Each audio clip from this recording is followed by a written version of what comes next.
자연 다큐멘터리 중에 나는 자연이다라고 하는 그런 다큐멘터리가 있습니다. 저도 그거를 잘 보고 좋아하는데요. 그게 6년 동안 312회를 했다고 합니다. 그러니까 매해마다 다른 자연인을 찾아내서 이렇게 방송을 하는 그런 프로그램입니다. 이렇게 도시를 떠나서 시골에 있는 외진 곳에 가서 깊은 산골에 가서 이렇게 혼자 사는 분들 다 사연이 다를 것입니다.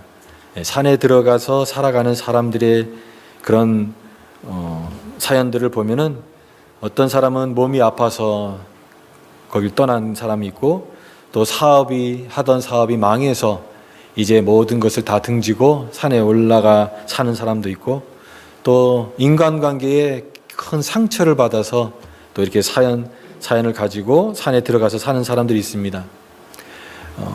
이유가 어쨌든 이 세상 속에 상처를 받고 이렇게 혼자 살아가는 그런 사람들. 그런데 이들이 인생의 고비를 만났지만 이 고비 속에서 진정한 행복을 찾았다, 이렇게 고백을 하는 사람들이 참 많습니다. 그곳에 가서 나의 삶의 진정한 행복과 의미를 찾았다라는 거죠. 우리가 살아가는 이 시대는 승자 독식의 사회다라고 얘기할 수 있습니다.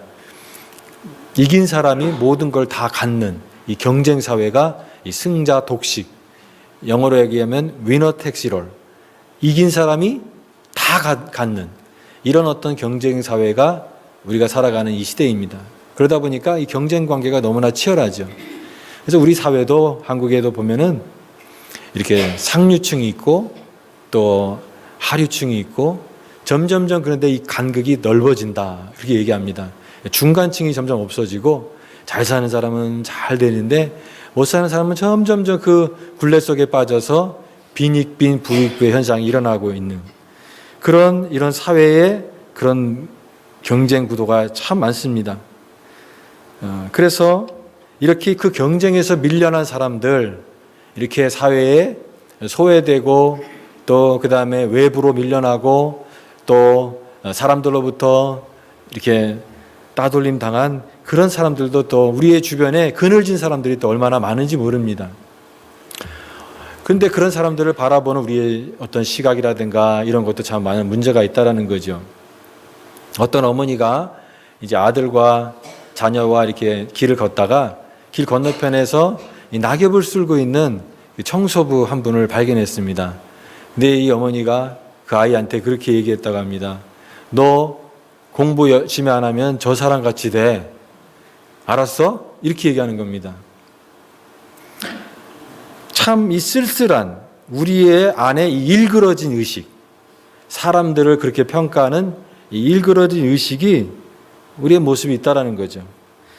그래서 우리는 정말 뒤처지지 않기 위해서, 이 경쟁에서 밀려나지 않기 위해서 어떻게든 모질게 남을 밀치고 남을 위해 밟고서라도 올라서야 되는 이 치열한 경쟁 사회의 구도 속에서 살고 있는지 모릅니다. 그러다 보니까 우리의 마음속이 너무나 삭막해지고 다른 사람들을 이렇게 바라보는 따뜻한 시각이 아니라 너무나 이렇게 삭막한 점점점 그런 사회를 우리가 스스로 이렇게 살아가고 있는 모습이 아닐까, 그런 생각이 드는 거죠. 그러나 이 땅 가운데 오신 예수님께서 말씀하시는 세상은 그런 세상이 아닙니다. 주님께서 말씀하신 세상은 성공하고 잘난 사람, 아무 문제가 없는 사람이 잘 대접만 받고 그런 사람이 인정받는 그런 세상이 아니라 깨어지고 실패하고 상처 입은 그런 심령들과 같이 더불어가는 세상을 꿈꾸셨고, 넘어진 이웃의 손을 잡아줘 일으켜주는 그런 세상이 주님이 살라 하신 아름다운 세상, 약한 자들과 함께 더불어 살아가는 그런 세상을 만들라고 주님께서 제자들을 부르셨습니다. 그런데 우리가 살아가는 이 세상 속에는 이렇게 보면은 텃세가 있고 다 이게 차별하는 그런 세상 속에 우리가 지금 살고 있습니다. 어느 사회도 가든지 자기네들끼리의 어떤 그런 바운더리가 있고 텃세를 하고 또 차별을 합니다. 기준을 열심히 만들고 그 기준에 들어간 자와 기준에 들지 못한 자를 구별하고, 그래서 계속해서 그 기준에 들려고 하는 이 경쟁 구도의 어떤 심각한 그런 사회 속에 얼마나 많은 사람들이 피폐해지고 있습니까? 경쟁의 현대사회에서 제일 자주 듣는 단어 중에는 자격이다, 어떤 조건이다, 또 무슨 스펙이다, 또 어떤 점수다, 그리고 차별이고 거절, 또 왕따, 또 경쟁에서 점점점 밀려나는 이런 단어들이 너무나 많이 우리가 듣는 그런 단어들입니다. 그래서 사람을 평가하는 것도 어떤 점수나 어떤 숫자로 평가를 하는 그런 사회에 있는 것이죠. 우리가 이런 자본주의에 지금 살고 있습니다. 자본주의를 가장 잘 느낄 수 있는 거는 여러 군데도 있지만 이 비행기를 탈 때도 느끼지 않습니까? 비행기를 타보면은 1등석이 있고 또 그다음에 일반석이 다 다르죠. 자리도 좁은 데 앉고 또 그다음에 음식도 다 다릅니다. 어떤 그 사람의 어떤 인격이라든가 그것과 상관이 없습니다. 돈을 많이 낸 사람은 사람으로 대우를 받고 존중을 받는 거죠. 그러니까 사람의 어떤 됨됨이로 평가받는 것이 아니라 돈이 말하는, 돈의 가치가 말하는 그런 세계 속에서 우리가 살고 있을 때 이런 어떤 피폐한 모습들이 너무나 많다라는 거죠. 교회도 예외는 아닙니다. 교회도 어떤 얘기를 들어보니까 좋은 차 타고 온 사람들은 이쪽으로 주차하세요. 그리고 허름한 차를 타고 왔더니 저 뒤에다 주차하세요. 차를 가지고 평가를 하는 그런 아주 얄팍한 모습이 또 교회 안에도 있는 것입니다. 교회라고 해서 거룩한 사람들만 모인 게 아니잖아요. 다 똑같은 그런 모습들이 있다는 거죠. 그러나 인간은 그 조건으로 차별하지 않고 누구나 받아들여지는, 누구나 소중한 귀중한 존재로 인정받는, 그 존재 자체로 인정받는 인간으로서 대접받는 그런 사회가 바람직한 사회다라고 이해할 수 있습니다. 우리 주님께서는 이와 같이 밀려난 사람들, 아웃사이더, 바깥으로 힘들어하는 사람들, 외로운 사람들, 소외받은 사람들에 항상 관심을 두고 하나님의 나라는 중심부가 아니라 이 바깥에 밀려난 이 주변부에 있는 그 사람들을 통해서 역사하시고 그 사람들에게 끊임없는 관심을 갖고 그 안에서 변화와 위대함을 추구하신 그것이 하나님의 나라의 운동이었습니다. 그러므로 우리도 이와 같은 상처받은 영혼들에 대한 관심을 가져야 된다는 거죠. 이 상처받은 영혼들은 피난처가 필요합니다. 오늘 본문 말씀에 이 아둘람 굴이 나오죠. 이 아둘람 굴이 나오는데 여기에 아둘람 굴에 사람들이 모여듭니다. 마치 상처받은 영혼들이 피난 와서 모인 것처럼 그렇게 아둘람 굴에 모였습니다.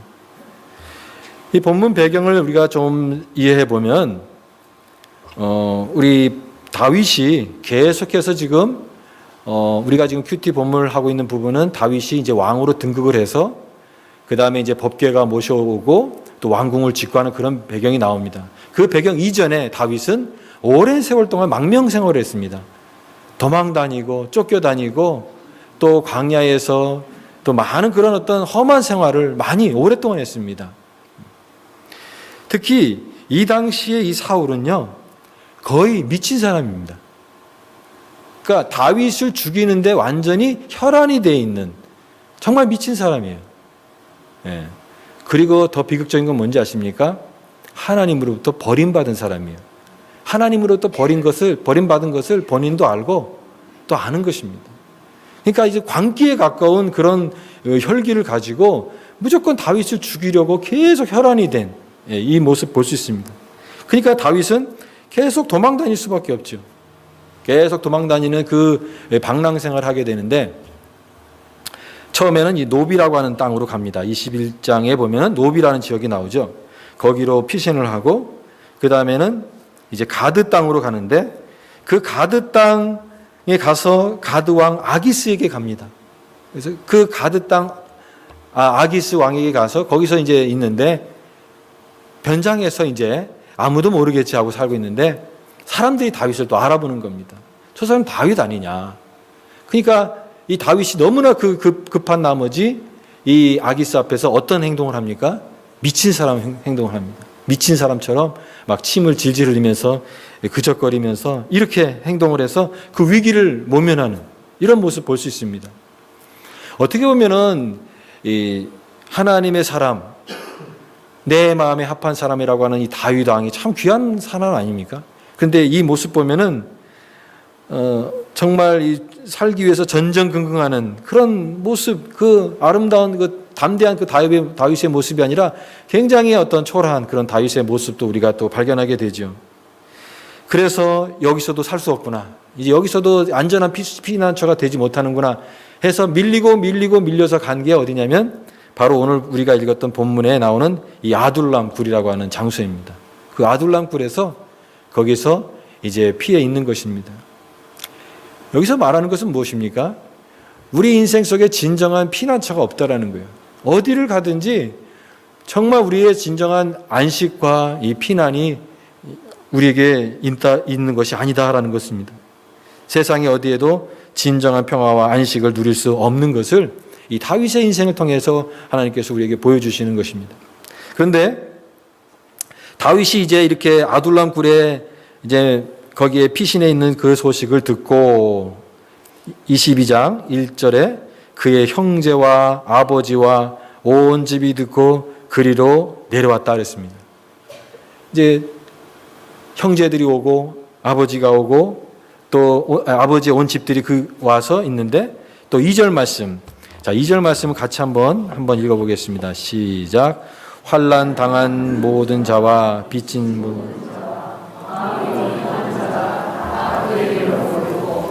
그는 그들의 우두머리가 되었는데 그와 함께한 자가 400명 가량이었더라. 다윗의 소식을 듣고 사람들이 모이기 시작했습니다. 어떤 사람들이 모였습니까?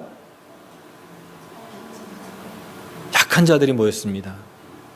아주 세상에 어디 오갈 데 없는 밀린 사람들, 정말 그런 사람들이 모였습니다. 하나같이 처지가 비슷해요.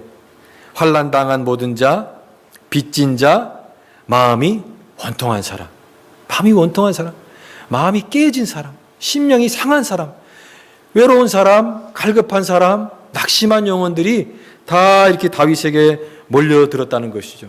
다윗이 그와 같은 그런 사람들을 받아들일 수 있는 그런 마음이 또 있었기 때문에 그런 사람들이 다윗의 품에 안기려고 이렇게 온 것이죠. 어떻게 보면은 이 다윗의 처지 속에 정말 필요한 것은 도움이 될 만한 사람이었을 것입니다. 좀 힘이 있는 사람, 또 군사력을 가지고 있는 사람, 또 어떤 경제력을 가지고 있는 사람, 많은 사람들을 동원할 수 있는 그런 사람이 사실은 필요한 거겠지만, 그러나 그런 사람은 오지 않고 다 약한 사람들, 환난당한 사람, 빚진 사람, 마음이 원통한 자, 그들이 모였다라는 거예요. 그들도 다 약하고 상처가 있는 그런 사람들이 모였습니다. 그 신경림 씨의 그 수필집 제목이 그런 겁니다. 못난 놈들은 서로 얼굴만 봐도 흥겹다. 서로가 못났으니까 서로 얼굴만 봐도 흥겨운 거예요. 왜? 서로 위로가 되니까. 이런 사람들이 같이 모여 있으니까 서로 쳐다보니까 위로가 되는 거예요. 잘난 사람이 있으면 그 사람 때문에 주눅 들겠지만 그런 사람이 없어요. 다 약한 사람이고 다 상처가 있고 고통당하고 다 마음이 원통하고 마음이 깨진 그런 사람들이 모여 있으니까 서로가 위로가 되고 서로 힘이 되고 서로 모였는데요.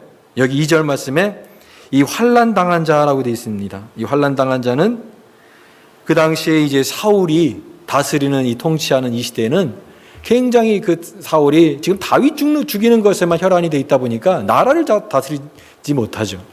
나라를 아름답게 다스리고 평화롭게 다스리는 것이 아니라 이제 나라가 이 학정에 밀리고 여러 가지 사람들의 그런 불만족스러운 사람들이 이렇게 환난당하고 돼서 만족스럽지 못한 고통당하는 사람들이라고 얘기할 수 있습니다. 그런 사람들이 이 다윗에게 모였습니다.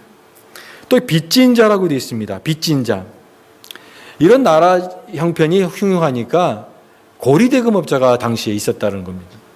사람들이 경제적으로 어려우니까 또 돈을 꾸게 되고, 근데 그게 이제 막 원금이 막 불어나서 막 이자가 불어나서 우리 그런 뉴스 많이 보잖아요. 너무나 급해가지고 빌렸는데 그게 나중에는 막 10배가 되고 막 20배가 되고 그래서 막 자살을 하는 참 그런 안타까운 그런 소식이 있는 거죠. 이 물질적인 고통이 얼마나 또 큰 고통이겠습니까? 빚을 진 사람은요, 그 마음에 족쇄와 같아서 납덩이를 삼킨 것처럼 하루 종일 마음이 고통스럽고 괴롭다. 그렇게 표현합니다. 납덩이를 삼킨 것처럼 그렇게 마음이 다 무너질 듯한 그런 사람들이, 빚진 사람들이, 고통당하는 사람들이 다윗에게 왔다라는 거예요. 그런 빚진 자들이 왔고, 또 그 다음에 여기 마지막에 보니까 원통한 자 그랬습니다. 원통한 자. 이 원통이라는 말은 원어에 보면 마라입니다. 마라. 지난주에 마라라고 하는 것이 쓰다라는 뜻을 배웠습니다. 쓰다. 이 마음이 언제 쓰겠습니까? 여러분 마음이 써본 적 있습니까? 마음이 참 아프다. 마음이 쓰다라고 하는 그런 경험을 언제 해봤습니까? 감정의 표현으로 쓰일 때 이 마음이 얼마나 쓰면, 얼마나 마음이 깨졌으면 그 원통한 마음이 들겠습니까? 마음이 원통한 자가 여기에 사람들이 다 왔다라는 거예요. 이렇게 불만족스럽고 고통당하고 괴로운 사람, 이런 사람들이 다 다윗에게 왔는데 여기 보니까 400명 가량이었더라. 이렇게 본문에 기록되고 있습니다. 그러면 왜 하나님께서 이 사무엘상 22장 말씀에 이런 내용을 왜 우리에게 알려주고 있는 것일까? 이렇게 생각해 볼 수 있습니다. 이것은 하나님께서 다윗의 인생을 이끌어 가시는 과정 속에 중간에 들어가는 그런 내용입니다. 근데 하나님께서 다윗을 처음부터 이렇게 세워주시고, 처음부터 이렇게 왕이 되게 하시고, 처음부터 영화롭게 하시지 않았다라는 거예요. 과정을 겪게 하시는데 우리가 여기 오늘 본문처럼 도망다니고 쫓겨다니고 숨어있고 또 연약한 자들과 돌보면서 그들과 함께하면서 이렇게 광야의 모진 시련을 거치고 고생을 하고 아픔과 상처를 다 경험한 그런 사람이 되어서 자기도 고통당한 사람이 다른 사람의 고통에 대해서 더 이해하게 되는 겁니다. 상처 입은 치유자처럼 내가 고통당하니까 다른 사람들의 아픔을 보는 시야가 열리는 것처럼 이 다윗도 이런 고통을 통해서 그 사람들을 품고 이해하는 그런 하나님의 지도자로 세워주시는데, 다윗은 결국은 하나님만 의지했고 마침내 하나님께서 그를 왕으로 이렇게 세워주시는 그 과정이죠. 그럼으로써 하나님께서 보여주시는 것은 하나님을 의지하는 사람은 궁극적으로 승리하게 된다. 어떤 과정을 통하고 어떤 과정을 통한다 할지라도 궁극적으로는 하나님께서 그를 함께 하시고 그를 세워주실 것이다. 그걸 보여주는 것입니다. 그런 과정 속에서 이 아둘람 굴은 바로 상처 입은 영혼들이 모여드는 그 이유가 되는데, 그것은 받아들임의 짐의 장소이고 피난처이고 또 그들을 받아들이는 이 다윗의 어떤 인격과 성품 때문에 그들이 함께 모였는데, 바로 이것은 오늘 교회의 모습인 것입니다. 이 아둘람 굴은 교회의 모습이에요. 교회는 영혼의 피난처가 되어야 한다는 거예요. 교회가 피난처입니다. 오늘 아둘람과 같은 상처받은 영혼들의 피난처는 교회입니다. 교회가 피난처예요. 이 아둘람 공간이라고 하는 이 아둘람 공동체의 특징은 뭐냐면 모든 사람들이 오는데 편견 없이 받아들이는 겁니다. 그들의 신분이라든가 그들의 어떤 소득이라든가 그들의 조건이라든가 어떤 자격이라든가로 차별하지 않는, 받아들여지고 상처 입은 영혼들이 그렇기 때문에 모여드는 이 아둘람 공동체가 그렇게 만들어진 겁니다. 어떤 자격으로 그들이 온 것이 아닌 것이죠. 예수님께서도 이 세상 가운데 오셔서 그렇게 말씀하셨죠. 목마른 사람들은 다 내게로 오라. 상한 영혼을 부르셨어요. 죄인을 부르시고 누구든지 목마르거든 내게로 와서 마셔라. 이사야 55장에도 너희 목마른 자들아 돈 없는 자도 오라. 값없이 와서 오되 포도주와 젖을 사라. 값없이, 어떤 조건이 없이, 어떤 그런 어떤 배경이 없이 와서 값없이 포도주와 젖을 사라는 그 주님의 초청이고 사랑의 부르심인 것이죠. 바로 그것이 바로 이 아둘람 공동체가 보여주고 있는 모습입니다. 2017년부터 그 미국의 그 뉴욕과 뉴저지 지역에 교회에 어떤 그런 운동이 있었는데 그게 뭐냐면은 이민자 보호 교회라고 하는 그런 운동을 통해서 교회가 이제 이민자들을 보호하자라고 하는 그런 캠페인을 통해서 거기에 소속돼서 가입하는 교회도 많다고 합니다. 어떤 그런 법적인 테두리 안에서 보호받지 못하는 그런 사람들이 있잖아요. 서류 미비자들이라고 하는 그런 사람들이 어디에 갈 데가 어디 있겠습니까? 그럴 때 교회가 그런 사람들을 품어주고 어떤 그런 법적인 것으로 따지는 것이 아니라 먼저 그런 어떤 상처받고 연약한 그런 이민자들을 보호하고 품어주는 그런 운동인 거예요. 그래서 교회가 여러분의 피신처가 되겠습니다 라고 하는 그런 운동입니다. 여러분, 교회는 바로 이와 같이 상한 영혼들을 보호하는 진정한 피난처가 되는 줄 믿습니다. 이 교회가 피난처가 되어야 돼요. 외로운 영혼들, 교회의 피난처로서의 교회가 되어야 된다는 거예요. 교회는 보호받고 상처받고 어떤 영혼이든지 이 세상 속에서 상처받는 어떤 영혼도 우리 교회에 들어오고 교회 안에 들어오면 다 누구나 보호받고 또 피난처가 되고 보호받을 수 있는 그런 교회, 하나님께서 그런 교회로 피난처 같은 교회가 되기라고 말씀하시는 것입니다. 교회는 영혼의 피난처로서 교회가 되어야 되지만 또 교회는 중요한 것은 뭐냐면 성도를 보호하는 것입니다. 하나님의 성도를, 하나님 나라의 그 귀한 성도를 보호하는 교회가 되어야 돼요. 그래서 세상 속에서 참된 위로의 공동체는 바로 교회입니다. 교회가 위로하는 공동체가 되어야 된다는 거예요. 사람에게 상처받은 사람은 그 상처를 치유하기 위해서 다른 사람이 필요합니다. 마찬가지로 우리가 또 교회 안에서도 상처받을 수 있잖아요. 그런 사람들의 상처는 어떻게 치료해야 될까요? 좋은 교회를 통해서 치유가 되어야 됩니다. 우리 교회가 그런 좋은 교회가 되기를 원합니다.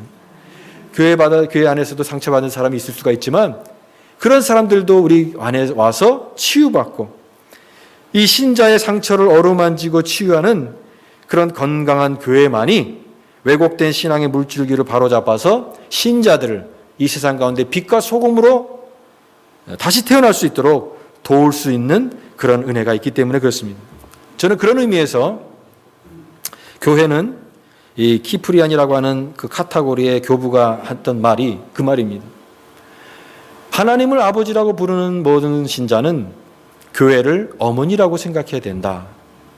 교회가 어머니입니다. 한번 따라 보겠습니다. 교회는 어머니다. 예. 아주 오래전에 그런 프로그램이 생각이 납니다. 그 우정의 무대라고, 그 우정의 무대에 그 병사들이 나와서 이렇게 하는데 그 맨 마지막에 하는 순서는 뭐냐면 그 어머니를 부르는 겁니다. 그래서 엄마라고 부르기도 하고 어머니라고 하는. 근데 그 마지막 장면에는 모든 어떤 씩씩한 군인들도 그 어머니라고 하는 말에 다 무너집니다. 거기서 그냥 눈물을 흘리게 되죠. 왜냐하면은 우리가 마지막에 밀리고 밀려도 맨 마지막에 우리를 이해하고 우리를 모든 조건 없이 받아주는 그 이름은 어머니이기 때문에 그렇습니다. 어머니, 예, 그 어머니예요. 마찬가지로 교회가 어머니다라는 것은 무슨 말입니까? 이 세상 가운데 교회는 아무리 괴롭고 힘들고 위기를 당한 그런 사람도 교회만 오면 이 주님의 가족 공동체 안에서 보호받고 따뜻한 위로를 경험하는 그것은 바로 하나님의 교회이다. 왜 그렇습니까? 하나님의 가족들이 모인 교회이기 때문에 그렇습니다. 우리가 하나님의 가족들이에요. 그러므로 우리가 여러분 살면서 여러분은 어디서 위로를 받습니까? 저는 위로받을 때가 별로 없다고 생각이 됩니다. 우리가 어디서 위로를 받겠습니까? 어디서 위로를 받고 살겠습니까? 하나님의 교회와 주님 품 안에서 받는 위로 외에 우리가 어디서 위로를 받겠습니까? 어떤 분은 저는 위로받을 때 많은데요.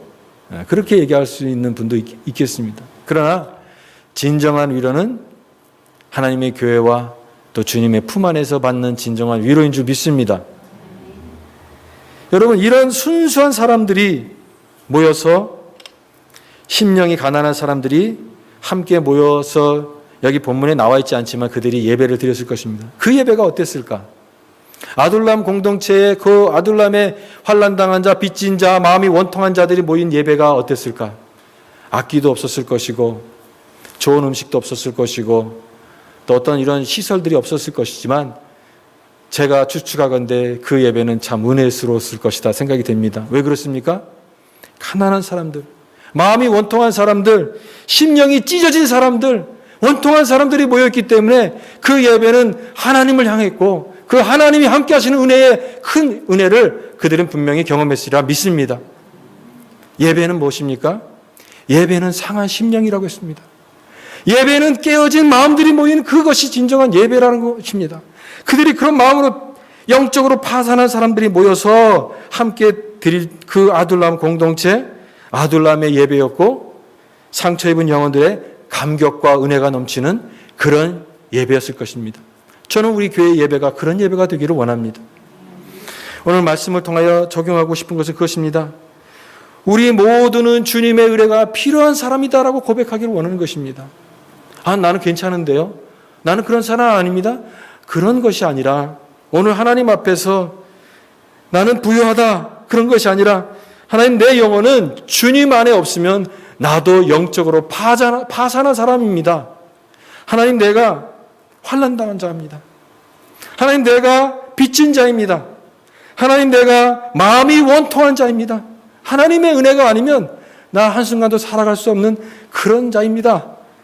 그런 갈급한 영혼을 주님께서 만나시고 그런 자들이 모여서 예배드리는 아둘람의 사람으로 살아갈 수 있기를 바랍니다. 그리고 여러분 그런 사람들끼리 같이 모였기 때문에 우리는 서로 사랑해야 됩니다. 서로 깊이 사랑하고 삶의 기쁨과 슬픔을 같이 나눠야 됩니다. 그곳에 온 사람들은 어떤 사람들인지 평가하지 않았습니다. 어떤 것으로 판단하거나 평가하지 않았습니다. 서로를 용납했고 서로를 깊이 사랑했습니다. 어떤 모습이든지 있는 모습 그대로 받으셨듯이 우리도 형제 자매를 사랑으로 그렇게 받아줄 수 있는 그런 아름다운 교회, 그런 모습으로 교회는 이 세상 속에서 진정한 피난처가 되어야 되고 오늘 우리 영혼들을 함께 불러서 그런 선한 믿음의 공동체가 만들라고 주님께서 저와 여러분을 부르신 줄 믿습니다. 이 아둘람의 예배를 회복하십시다. 이 아둘람의 사랑을 회복하십시다. 하나님의 은혜가 아니면 나는 살아갈 수가 없습니다. 그런 가난한 심령들이 모여서 드려지는 그런 예배, 그런 교회, 우리의 심령, 가정이 되어서 하나님의 큰 위로가 우리의 삶 가운데 날마다 역사할 수 있기를 주님의 이름으로 축원합니다.